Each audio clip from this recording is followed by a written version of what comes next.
Wajah hukum kembali muram. Di Kabupaten Aceh Besar, Provinsi Aceh, ini bukan tanpa alasan.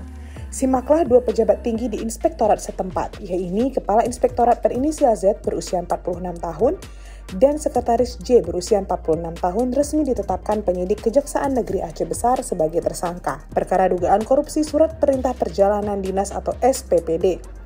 Tak butuh waktu lama.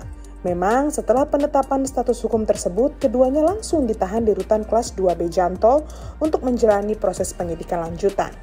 Penetapan ini dilakukan pada Kamis 18 September 2025. Kepala Kejari Aceh Besar Jemi Novianti Rayudi membenarkan kabar ini. Ia mengatakan kasus tersebut menyangkut dugaan penyalahgunaan anggaran perjalanan dinas yang berlangsung cukup lama, sejak tahun 2020 hingga Mei 2025. Ada indikasi kuat bahwa anggaran SPPD disalahgunakan secara sistematis dalam rentang waktu tersebut. Untuk itu, kami menetapkan Z dan J sebagai tersangka, kata Jemi dalam konferensi pers Jumat 19 September 2025. Proses penyidikan perkara ini terbilang serius dan menyeluruh, karena hingga saat ini sekitar 50 saksi telah diperiksa, termasuk sejumlah pejabat dan staf di lingkungan Inspektorat Aceh Besar. Itu sebabnya Kejari juga menyita dokumen-dokumen penting yang diyakini berkaitan erat dengan manipulasi laporan perjalanan dinas. Meski belum diumumkan secara resmi nilai kerugian negara, Jemi menyatakan bahwa pihaknya masih menunggu hasil audit kerugian dari ahli forensik keuangan negara. Kami masih menunggu hasil perhitungan kerugian negara, namun kuat dugaan nilainya cukup signifikan, mengingat periode pelanggaran yang panjang, ujarnya. Karena itu, kedua pejabat tadi tidak hanya dijerat dengan satu pasal. Jemi menegaskan bahwa tim penyidik menyiapkan dua lapis pasal, baik primer maupun subsidiar, dari Undang-Undang Tindak Pidana Korupsi. Sebut saja pasal 2 ayat 1 JO pasal 18 ayat 1 huruf A, B ayat 2, dan ayat 3 Undang-Undang di nomor 31 tahun 1999 tentang pemberantasan tindak pidana korupsi, sebagaimana telah diubah dengan Undang-Undang Republik Indonesia nomor 20 tahun 2001, Junto pasal 55 ayat 1 ke 1 KUHP. Pasal-pasal ini mengandung ancaman hukuman penjara minimal 4 tahun dan maksimal 20 tahun, serta denda hingga miliaran rupiah termasuk kewajiban mengembalikan kerugian negara. Yang menarik, Jemi tidak menutup kemungkinan adanya tersangka tambahan dalam waktu dekat. Ia menyebut penyidikan masih berjalan dan bisa melibatkan lebih banyak pihak. Penyidikan belum berhenti di sini, bisa jadi akan ada nama-nama baru yang menyusul, tegasnya.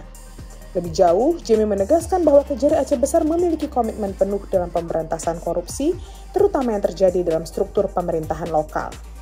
Kini, proses hukum akan membuktikan seberapa dalam luka yang ditimbulkan oleh praktik korupsi ini.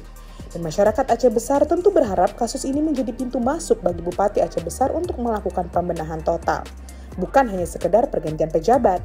Alasannya yaitu tadi, kasus dugaan korupsi SPPD yang menjerat Kepala dan Sekretaris Inspektorat Aceh Besar bukan sekedar perkara hukum biasa.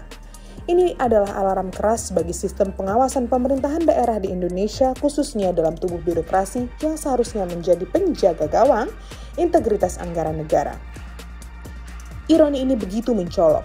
Lembaga yang ditugaskan untuk mengawasi justru menjadi pelanggar, dan disinilah letak pelajaran penting yang bisa dan harus diambil dari kasus ini. Kenyataan ini sekaligus menjadi jawaban bahwa tidak ada institusi yang kebal terhadap penyimpangan termasuk inspektorat sekalipun. Kasus ini juga menunjukkan bahwa mekanisme check and balance di dalam pemerintahan daerah perlu diperkuat termasuk pengawasan terhadap lembaga pengawas itu sendiri. Tanpa kontrol eksternal, inspektorat berpotensi berjalan seperti wasit yang bermain dalam pertandingan, dan tentu itu sangat berbahaya. Kecuali itu, penting untuk disadari bahwa kompetisi saja tidak cukup dalam birokrasi. Integritas moral yang menjadi modal utama penempatan posisi strategis, apalagi di dalam lembaga sekelas inspektorat. Jika integritas diabaikan, maka sistem seleksi jabatan hanya akan melahirkan pejabat-pejabat bermental pedagang yang melihat anggaran sebagai peluang pribadi, bukan amanah publik.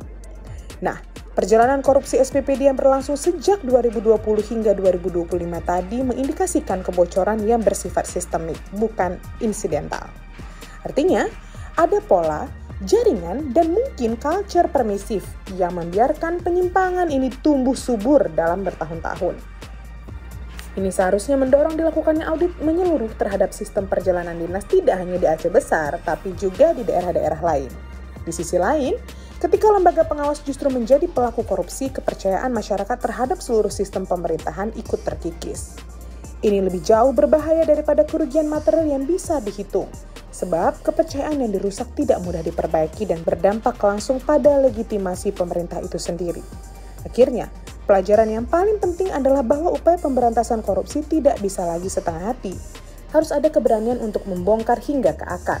Bukan hanya mengganti pelaku, tapi memperbaiki sistem, regulasi, dan menanamkan budaya integritas sejak dini dalam birokrasi.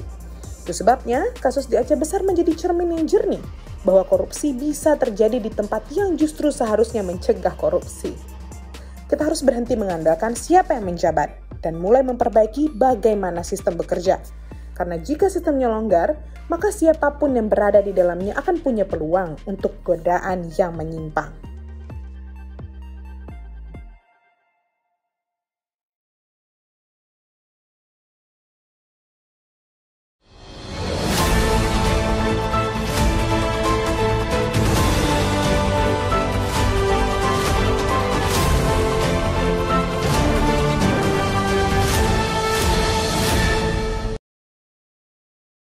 Jangan lupa like, komen, dan subscribe.